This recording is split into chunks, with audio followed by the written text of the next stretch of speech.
Hi! In front of me is Realme 11 Pro, and today I would like to show you how you can switch on or off easy mode.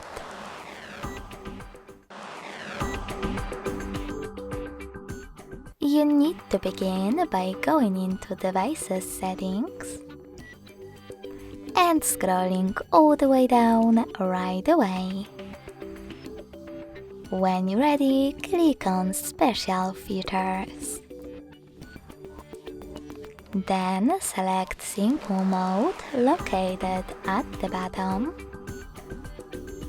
Click on Enter Simple Mode and wait.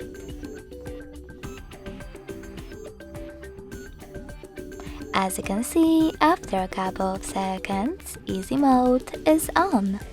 If you wish to go back to the standard one, access Settings again. But this time tap on Exit Simple Mode at the bottom and confirm your choice in the pop-up.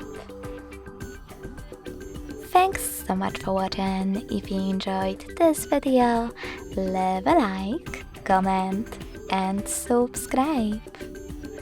Bye!